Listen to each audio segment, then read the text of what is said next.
কিন্তু হঠাৎ এবারে টিএমসি এত টেনশন কেন? কারণ যেভাবে চুরি করে একদিন 3বার জিতেছে ওরা, সরকারে এসেছে, সেই চুরিটা ধরা পড়ে যাবে।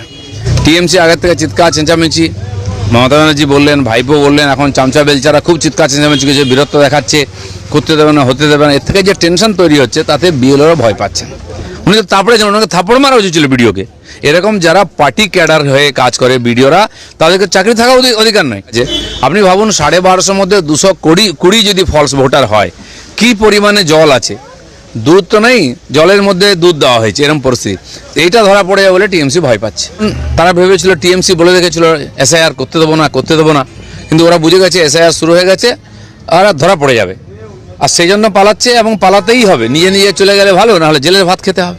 এসআইআর বিহারে হয়ে গেছে, আরও 5টা প্রদেশ শুরু হলো, সারা দেশে এসআইআর হচ্ছে, আর এটা নিয়ে 12বার না 13বার হচ্ছে, নতুন কিছু না।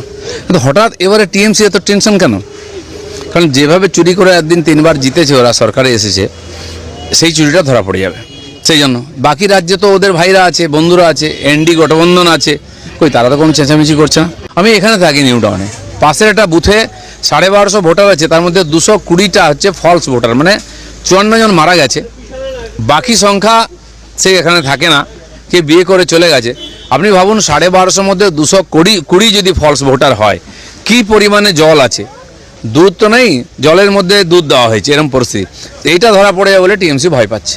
বিএলওদের নিরাপত্তা কোথায়? তারা নিরাপত্তা নেই বলে কাজে যেতে চাইছে না, নিরাপত্তা তো সারা দেশে কেউ চায় না, কারণ এখানে সরকারই নিরাপত্তা দেয় না, আর এটা দেয় না সারা সমাজে বয়ে আছে। খুন ধর্ষণ যেভাবে বাড়ছে, সাধারণ মানুষ ভয় পাচ্ছে। আজকে এমন অবস্থা, টিএমসির নেতারাও সুরক্ষিত নন, যে গুন্ডারাজ মাফিয়ারাজ ওরা কায়েম করেছে, তার বলি নিজেরা চড়ছে।